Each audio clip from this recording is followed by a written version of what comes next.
Recording in progress.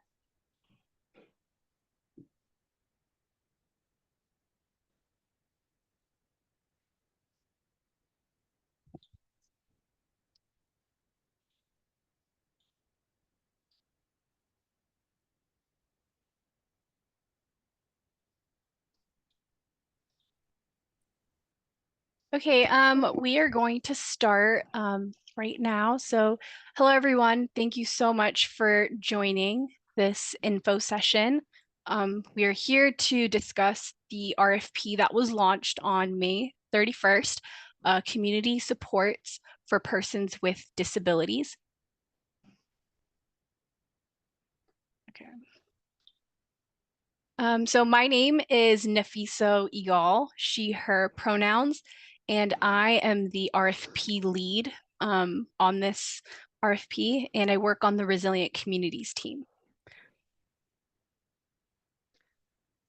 Hi, I'm Dino Steve. I'm also on the Resilient Communities team, and I'm here to support Nafiso in this strategy. And two of our other team members are Bianca Davis, she is our team lead, and Jamie English. So they are probably going to be here in the chat, but it's going to be me and Dino doing the presenting.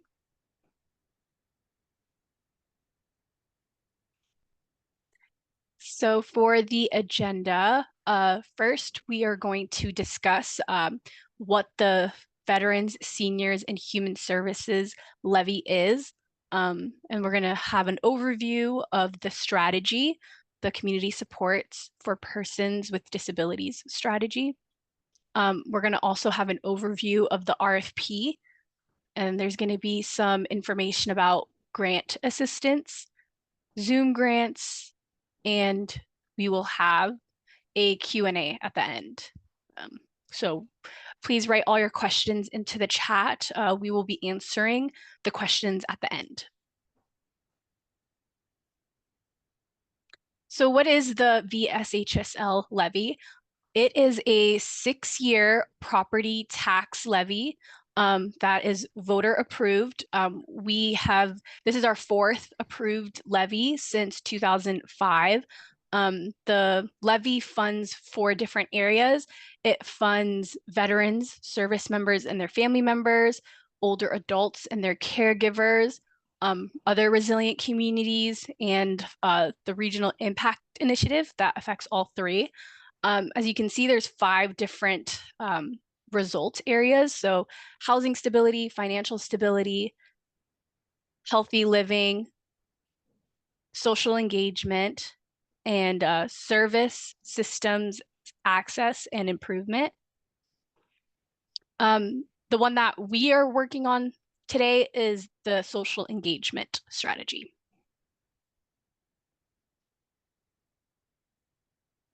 So a few quick facts about the VSHSL. So the way that the funding is accrued is by there being 10 cents per $1,000 of assessed value in King County. So that amount adds up to about $551 million.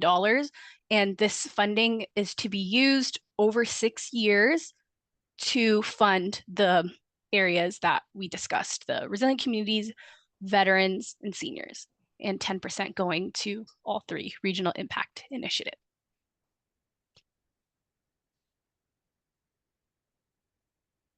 So the main things that the VSHSL offers is just community and connection. That's the guiding light for this levy, and just wanting King County residents, adults, to be supported, connecting everybody to resources with each other, to to other things. So yeah, we really value community and connection.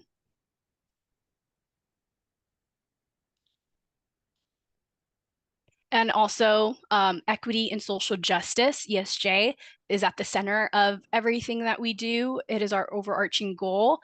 So we want to ensure that all people, regardless of who they are, where they live, have the opportunity to thrive with full and equal access to opportunities, power, and resources. So that's very, very important to us. So to go into the strategy, the community supports for persons with disabilities. It is a strategy that aims to use a holistic, human-centered approach informed by the voices of individuals with disabilities.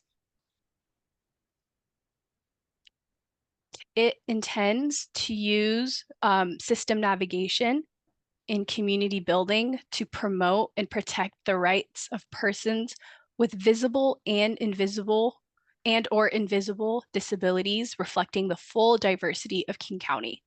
The previous iteration of the levy had this strategy, but it had a slightly different title. It was called System Navigation for Persons with Disabilities and Their Caregivers. For this RFP, we want to focus more on the person with disabilities. There will be another RFP held by a different team that focuses on caregivers. This one is more focused on those with the disabilities.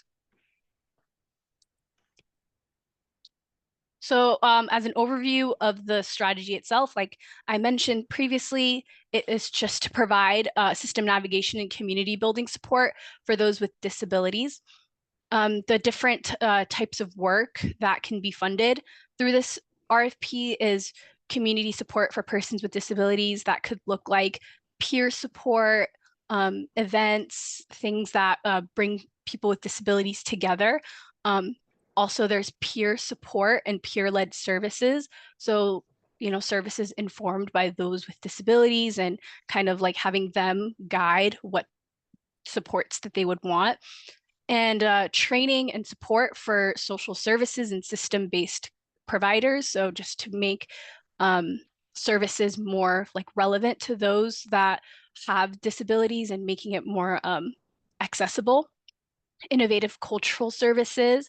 And this last scope of work is activities and support for caregivers or others in a person's system of support as directed by persons with disabilities. So this means that we could fund programs that involve caregivers, but it is with the direction and the guiding of the person with disabilities. And this could look like tandem events that support both the person with disabilities and their caregivers, like having events at the same time.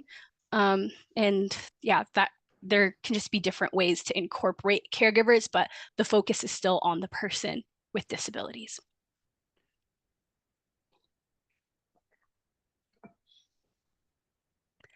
So the goal of this RFP is to create and or improve networks and systems that will allow those living with disabilities to be empowered, supported, and increase self-advocacy.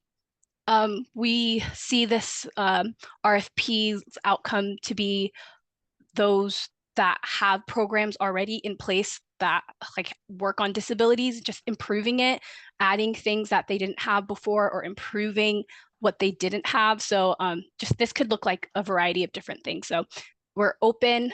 We just want to improve systems and create that network for those that have disabilities. So we plan on measuring the success like with numbers and narrative, like qualitative and quantitative. So we want to see like the number of people reached, those that have had like an increase to access to systems navigation, and also like the number of activities that this RFP will fund. We want to know all of that just so we can, see that. And that's like going to be an expectation in the RFP, like just to figure out how that would be measured. And the focus population is obviously persons with disabilities, so those that work with people with disabilities. And we want to have a little bit of a focus on those that are disproportionately impacted by like lack of access, lack of support. And that looks most like immigrants, refugees, and BIPOC communities. Those who live at that intersection have like the least amount of access. So we want to, fill that gap and focus on funding those. But obviously, we're gonna fund everybody. But we want this to be like a focus as well. So the funding. So we have about $1,807,856 available for the program period of October 1st, 2024 to December 31st, 2027. As you can see, this is not the full 6 years. This is 3 of the years.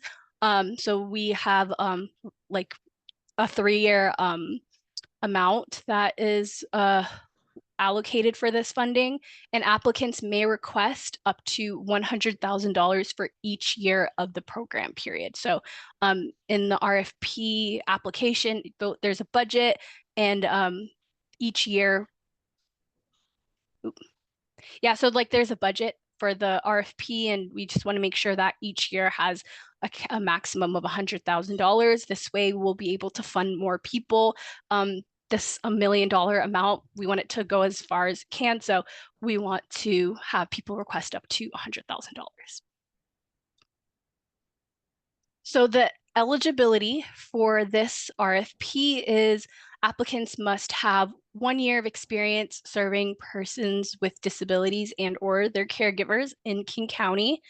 And we also want to make sure that there's we have a timely application submitted within the scope of work as outlined in the RFP. So a full application. So when and if funded, there's going to be contractual requirements. So before applying, we want to make sure that we're very clear about the expectations that come with being funded.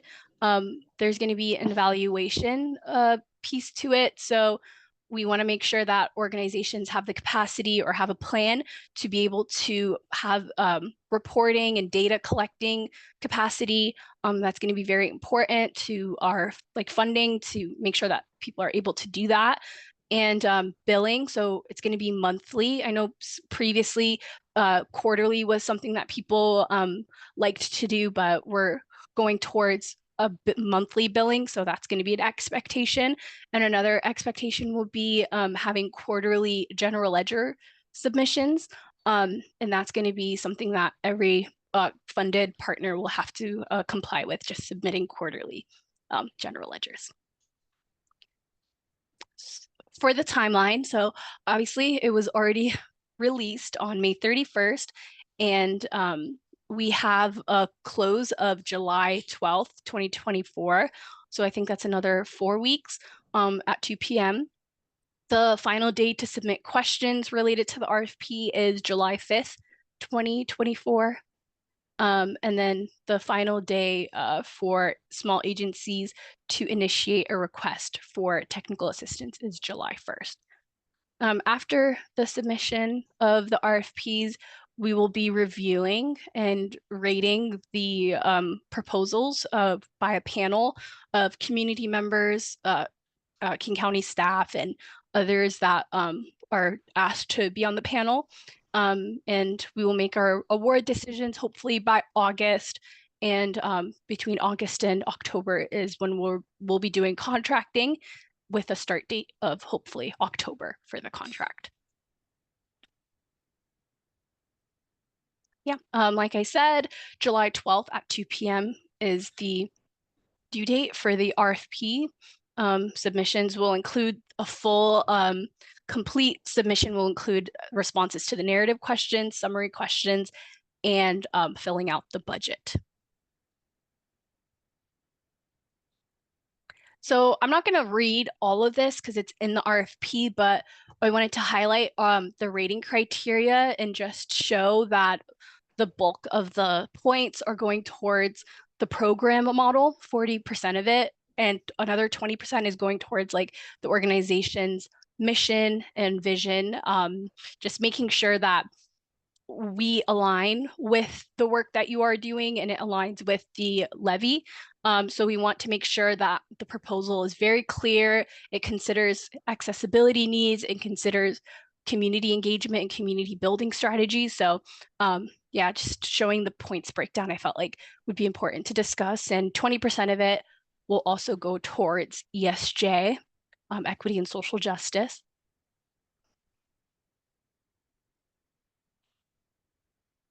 And finally, the rating criteria also 15% of it will be for a budget, like a clear budget that aligns with the scope of work, and data collection is 5% of it. So yeah, please feel free to read the RFP in detail for any of these. And if you have questions, we can answer those. Grant assistance is available to small organizations. What we consider small organizations is fewer than 20 FTE. That does not mean 20 people. It means 20 cumulative full-time equivalent staff and less than $4 million of operating budget in the previous fiscal year. So if you have these two things, you can look at the RFP attachments, and there's an attachment E, and it will show a list of consultants that you could reach out to for technical assistance.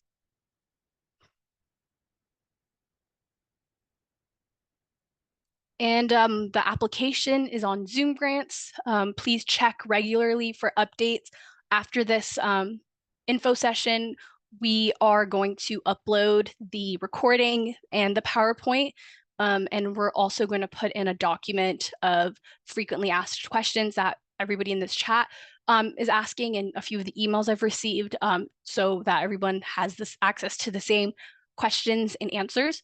So yeah, please frequently check. Sometimes the FAQ will be updated more than once. I haven't put an FAQ yet, but I will after this meeting with everybody's questions.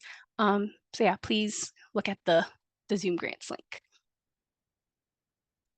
And yeah, so like I said, I'm Nefiso and I'm the RFP lead. So please direct any questions you have to my email. And I will be answering questions today too here in the chat. Thank you so much. There's a few questions that I received in my email that I wanted to address first, and then we can go to the chat. Okay. Okay. So the first question that I received said, we came across this RFP and had a specific question based on the community's needs. We've got a couple of individuals with disabilities that need motorized transportation systems and cannot afford to buy them or have adequate resources. Will this funding be able to assist and buy them a wheelchair or a disability car?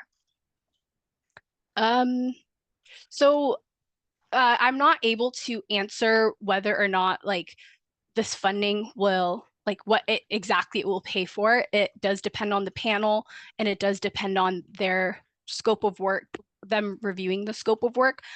So I would say if you see the RFP and you feel like it does align with what you're trying to do with the funding, you know, of course, like make your decision on your own, but I'm not able to answer like if someone could, what they can and can't buy with it specifically. Someone else asked, are there any restrictions or preferences regarding the type of funding requested? For example, capital funding, program funding, operational, etc. So basically the question is there restrictions or preferences? So in the RFP, it says that we're open to like all like organizations or all like groups, for-profit, nonprofit, everybody. And there's no preference, or I can't state any preferences, of course, but yeah, so if you feel like your organization aligns with the work, then feel free to apply. And the final question in my email before Dino goes into asking the questions in the chat is, when reading the overview, it looked like this SE3 may overlap our current contract now caregiver community building. There are some similarities. Will the caregiver community building SE2A, which is the previous RFP, the previous strategy, not be posted up as an RFP this year. So there's going to be, and I mentioned this briefly at the beginning, that our RFP, this one is community support for persons with disabilities, meaning that the funding for this specific one is focused on the person with disabilities. And there's going to be another RFP opening up. I'm not sure the timeline for that, but sometime soon for caregiver support. And that's a completely like different funding. So that one is coming, but I just don't have a date yet. So yeah. Those are the 3 questions in my email for now. So now we can go into the chat. Okay, for the chats. Let me start from the top. Just to clarify, this is not caregiver specific, correct? And I think Nafisa already answered that. Is this grant exclusively for services for adults with disabilities? I noted that early intervention was noted in the RFP, but I am not sure whether VSHSL is defining that in the sense of services for infants and toddlers with disabilities, or if you are defining it differently. And that Yeah. sounds like the same type of question as Yeah, but well, I can right? just have a clear like answer for that. So just to reiterate too that this is for adult services. So the expectation is that the funding will go to adults 18 and older. So infants and toddlers is not our scope of work. Okay. Laura asked, can you put the Zoom link in the chat? The And Zoom grants. the Zoom link. Yeah, we can add the, if I think they probably meant Zoom grants. So yeah, we can add the Zoom grants link in here because we're on the Zoom right now and we are recording this right now. So we will upload it and put it on the Zoom grants as well. Okay. Are age-related disabilities such as Alzheimer's, arthritis, diabetes, etc. related or eligible under this RFP? There's no like specific disability that we're looking for. Was like that it was written in the RFP, and I think I said it earlier too, that it's gonna fund like invisible and visible disabilities, and like that could be age related, that could be like physical, that could be intellectual. So it's all of it. So if you feel like this funding aligns with it, that feel free to apply. Have there been any changes to the general ledger requirements from prior years? Yes. So previously, general ledgers were able to be collected upon request. There's language in the contracts previously that said any financial documentation that King County asks for is should be able to be like submitted any notice. But now the requirement, and this is specific to ASD, Adult Services Division, that we are going to be requiring the submission of general ledgers quarterly and wanting the funding per quarter to just be to add up. And that means basically like if funding is received if an organization if an organization receives, like for example in one quarter $100,000, the expectation is to try to like reach that threshold every quarter to match it. So if they receive $100,000, we would want them to be able to spend $100,000, and obviously we know every quarter there might be like some differentials, but that's like where we're going towards, just to make sure that there's more transparency in the spending and spending according to the amount that was given. So that's a change that's been occurring within ASD that we hope that we are going to be implementing with new contracted partners. Let's see. What would ideal candidate look like? There's I can't really say like exactly what an ideal candidate looks like, but I would say just someone that fits the scope of work and the requirements that was listed in the RFP. So please review the RFP very carefully and clearly, and you can definitely see if the scope of work aligns with the work that your organization does or not. So yeah. Are there more dollars given out during the 6-year cycle after the first 3 years? Yes. So we just do re-procurements halfway through, so after 3 years. So we don't know exactly when that would be, if it's beginning of 2027, end of 2027, end of 2026. Like we don't know exactly when that re-procurement would be, but we do do that halfway through.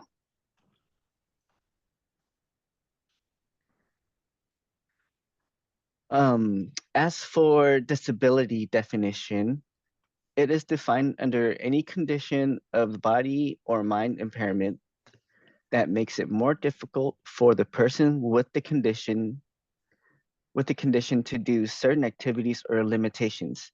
Does this uphold in this RFP? I will get back to you on that. The definition we have in the RFP could be similar to what you just said, but I will just like have like a more clear answer because I don't want to say yes and then some parts of that is incorrect. So let me just get back to you on that one. And it'll be in the FAQ. And the implementation plan also has a like clear like um, layout of this strategy and the funded partners, like how they would look. So I encourage you all to look at the VSHSL 2024 to 2029 implementation plan. And it has a breakdown of this strategy and just like different definitions.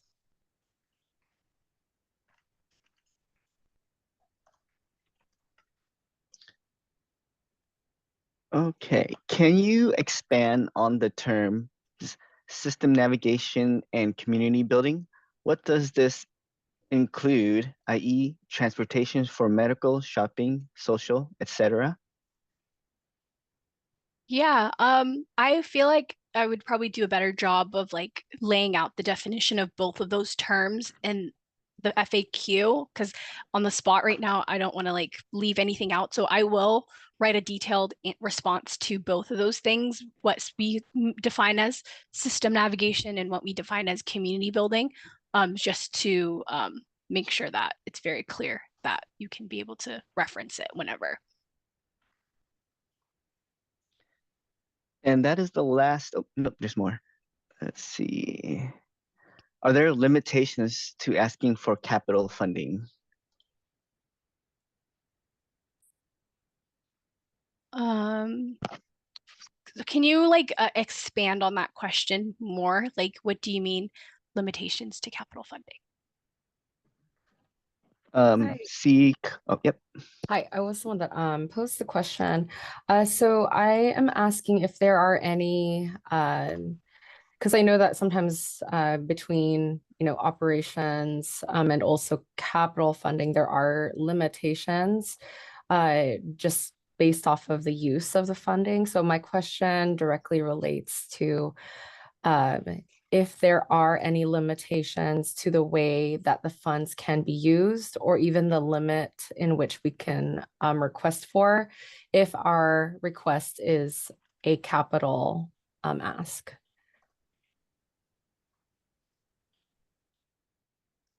Um, yeah.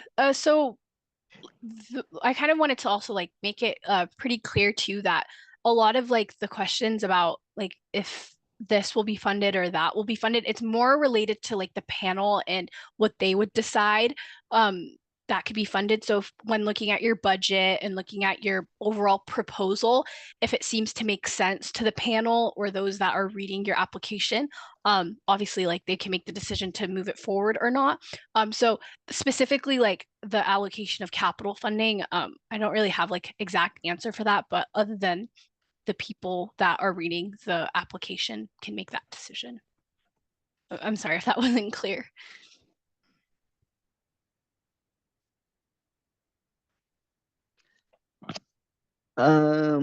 Will you be printing these Q&As on the VSHSL page?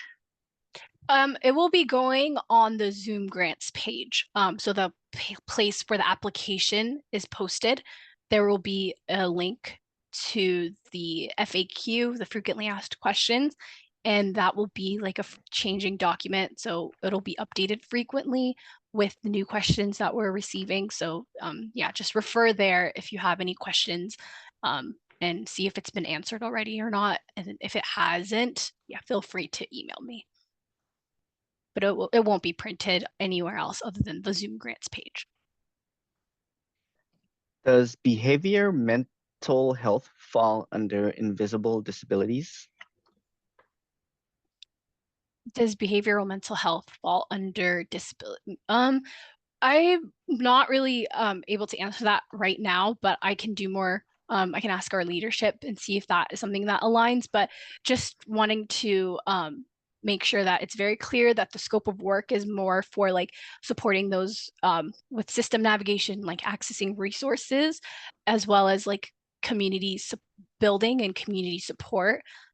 So if that aligns, then of course like that works, but I will get like a more like definitive answer related to mental and behavioral health. What do you mean by is your organization able to function without funding? Yeah, so this is a question that we're asking all of our RFPs, so not just the specific community supports for persons with disabilities. We're asking this to all of our ASD RFPs. So just in case the application process takes a long time or the contracting process takes longer than expected or there's delays, will the organization be able to sustain without the dollars coming in immediately? And that's something that we would want to know just for transparency purposes, because there might be times that the funding might be a little bit delayed due to the fact that contracting and negotiations takes longer than anticipated. So we just wanted to provide that we wanted to just provide that before, just so people are aware that that could happen.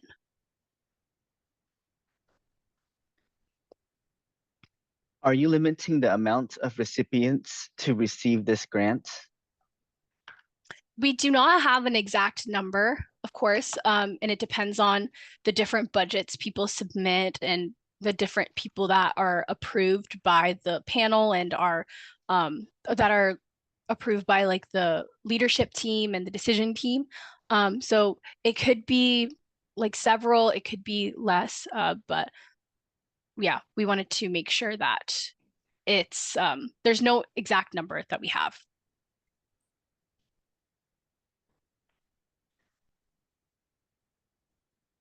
How many people of the organization would be involved with this RFP? How many people in the organization?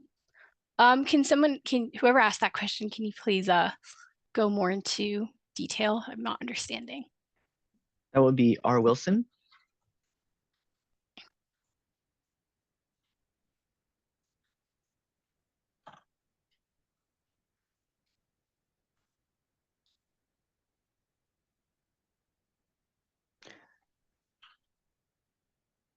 I'll move on to the next question when I'm sorry. I'm sorry. I was just wondering, ideally, how many people would it take to successfully run this program? We do not have a number, of course. It is just depending on what is outlined in the proposal, so I feel like it's kind of dependent on like what tasks you want to take on, but there's no number, and we just want to make sure that people are aware of like the magnitude of this RFP and everything that it entails, and kind of make that decision based off that. Okay, thank you. Yeah. Is the maximum of 100,000 for each year for 3 years, so a total of 300K over 3 years? Yes, that is what we were trying to portray in the RFP. So 100,000 per year, up maximum 100,000 per year. Is there a target age category for this strategy? There is not.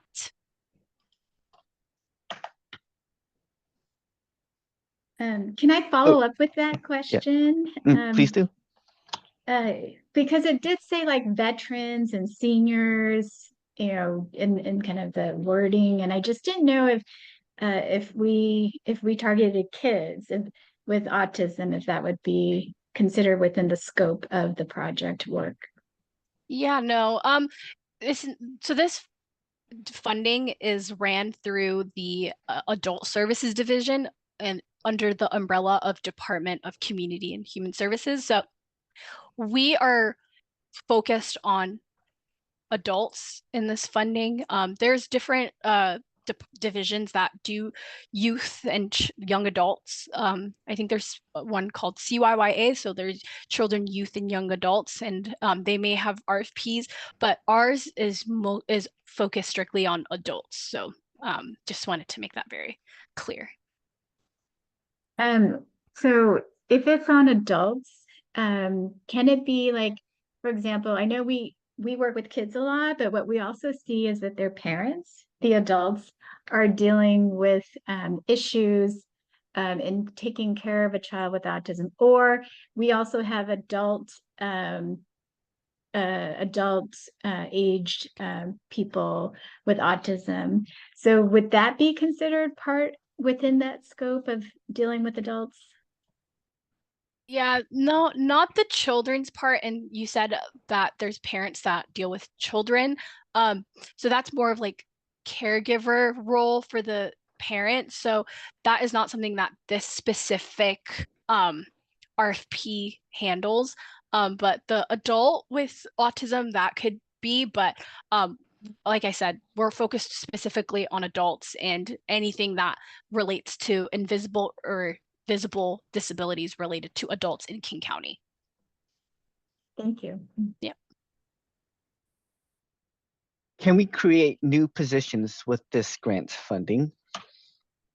If that is what your organization feels necessary to comply with the scope of work or the RFP as a whole, that's a decision that you guys can make. But I would say just read the RFP and see that if that is something that would fit, like creating a new position, then that's a decision that you guys can make for sure.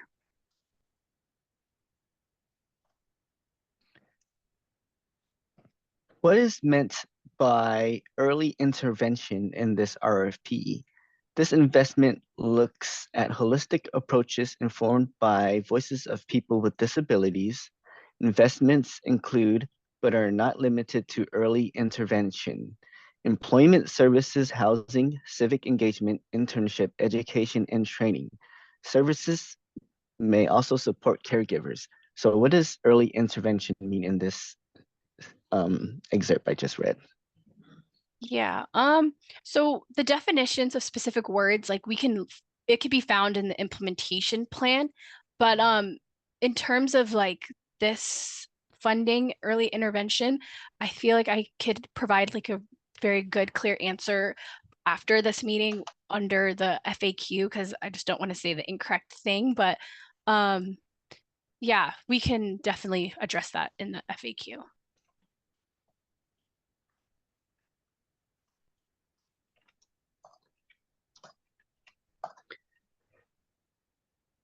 Why did the RFP not use the ADA definition of disability? We took our definitions from like the implementation plan or previous RFPs. But yeah, it's just there's several definitions of disability. So we just took the one that aligns more with the scope of work in the implementation plan and from what leadership wanted to define it as. But yeah. What are the restrictions on funding, i.e., Funds cannot be used for equipment, volunteer recruitment, mileage reimbursement, etc. Yeah, so when it comes to like specific contract like parameters, that's something that's discussed in negotiations, so contract negotiations. So right now, when it comes to writing the proposal, we can't really say like what you can and can't use the funding for. It kind of just, it has to just align with the scope of work outlined in the RFP. So just one, I know I keep saying it, but please just read the RFP carefully. And if it aligns with what you want to use what you want to spend the funding on, then feel free. But I'm not able to say like exactly what can and cannot be used. That's something that's strictly like reserved for like contract negotiations about like what specific things can and can't be used.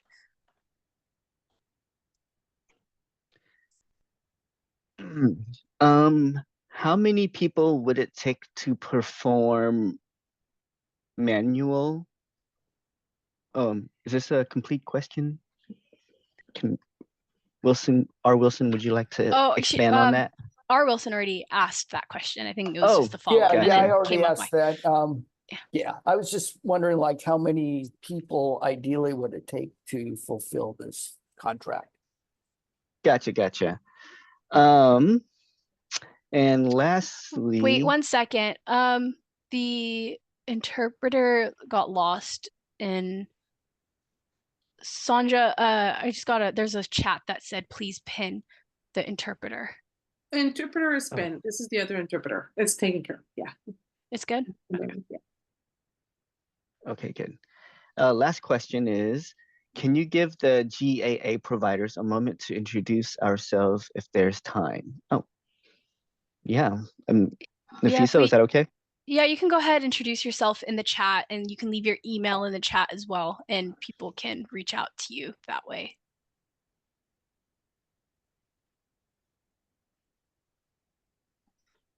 And that's the last of it. Are there any live questions? Will the slides be shared?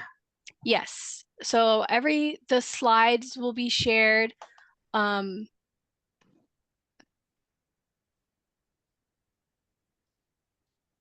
Yeah, so the slides will be shared on the Zoom grants page as well as this recording.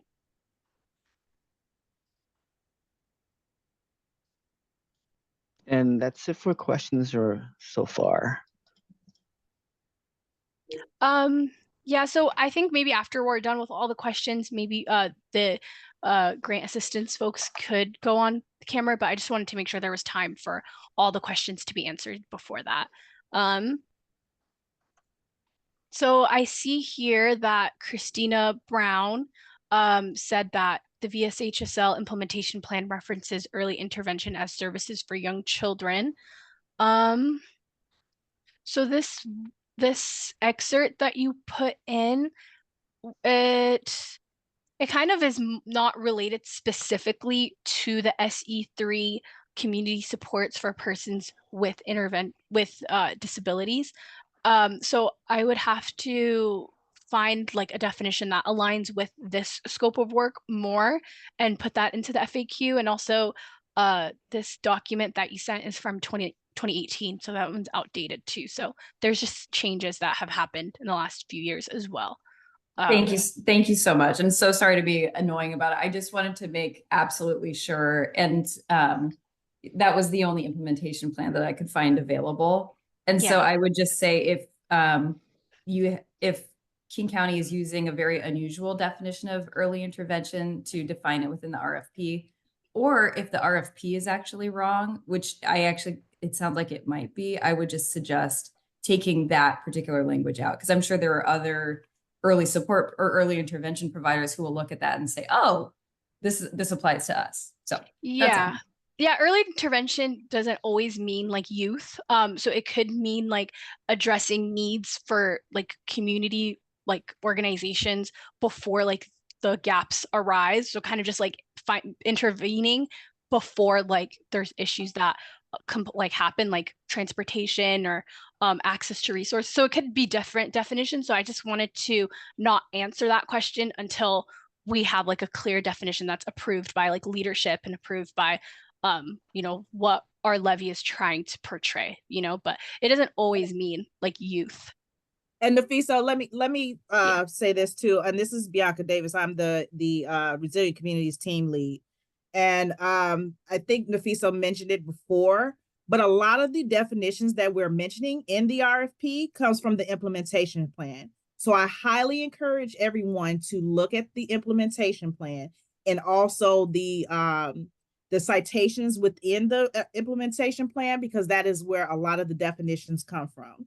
So this was not necessarily a decision from our particular team, but it also comes from leadership and what they decided to put into the implementation plan. Thank you, Bianca. Is applying to technical assistance as easy as reaching out to the GA consultants? Yeah, that's a great segue. We can just actually have them come off mute and introduce themselves and maybe very briefly explain what they do, so that people can feel like they understand. Yeah. So the first person I see on camera is Emil. Do you want to just go first? Sure, thank you. My name is Emil Pattison. I'm a grant writer and consultant that has worked with dozens of nonprofits and supported a lot of organizations to apply for VSHSL funding. I'm really happy to work with folks to navigate the RFP process. Obviously can't make any decisions about this, and just really available for providing any support that's useful for people in the process. And I would encourage folks to reach out as you're working on your applications. And I put my email in the chat. Thank you. Yeah, so the Zoom grants page has an attachment with like instructions of how to get grant assistance. So just wanted to bring that up as well. So just look at the attachments in the SE3 application, and you could see the attachment E is for the grant assistance. And I just want to say real quick, you don't actually have to apply for technical assistance. You just have to qualify as a small organization, that you're less than $4 million budget and 20 equivalent FTEs, and then folks can work with you.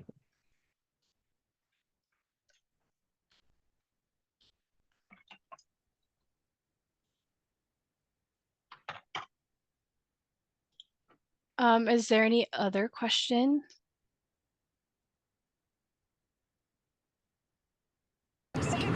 No questions, but I think I might have missed the opportunity to do an intro. My name's Khalid. Sorry for the background noise. I'm actually in the car right now, but I'm with South Sound Strategies, and we're happy to assist anyone with technical assistance, grant assistance, and you guys can reach us at, actually put the email in the chat. So thanks so much.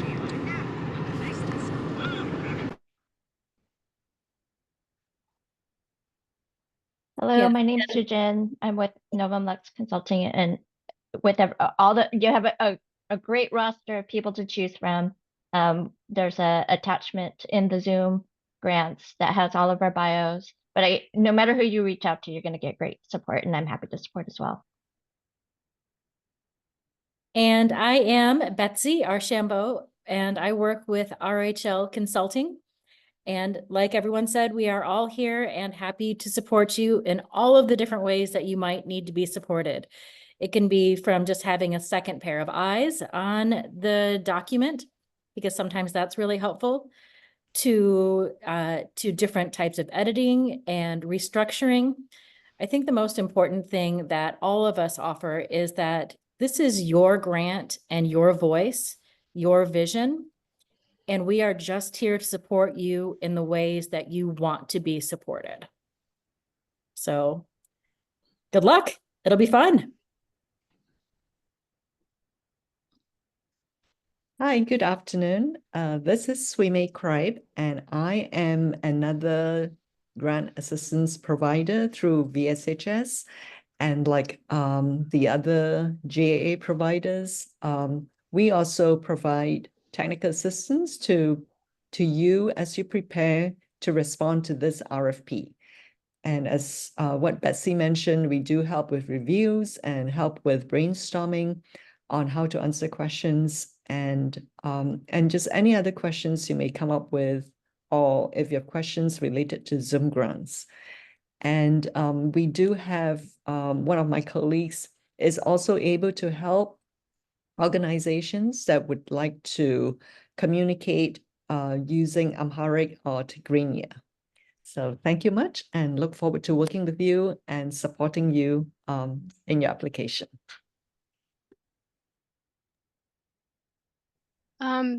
Thank you, everybody, for introducing yourselves. And yes, please feel free to reach out for any support that you may need.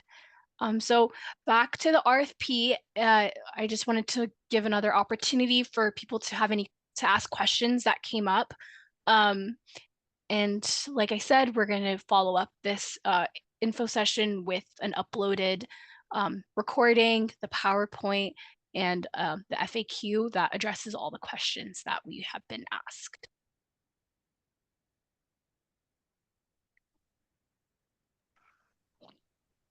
Let's see, one more question. What if I missed my chance to apply with VSHSL to work with people with immigrant disabilities for providing activities? Can I apply under this RFP as new service?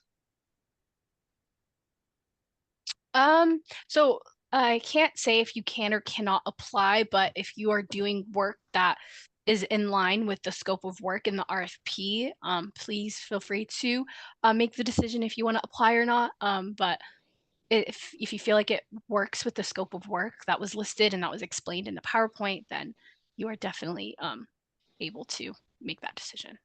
Yeah.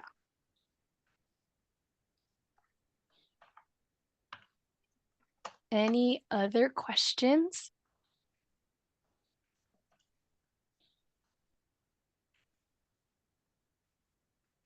Yeah, I just wanted to confirm you're going to follow up in the FAQ regarding behavioral health supports as a part as defined in as a disability, correct? Yes, I will follow up with that Okay, in the FAQ. And also, please, if the FAQ is not posted like immediately after this meeting, please give a few days so that we can gather the most accurate information to put on there. And if you have more questions, you can also email me. Yeah, and my information's all in the Zoom grants page.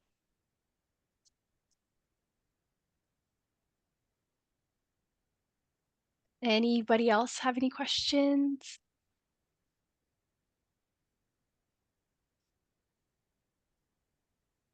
Okay, well, thank you all so much for joining the info session today. I really appreciate all the questions, and I look forward to, hearing from you all again if you have any questions or just wanted to follow up with anything. So I really appreciate it, and thank you so much. And we'll be posting all of this shortly. Hello. Hi.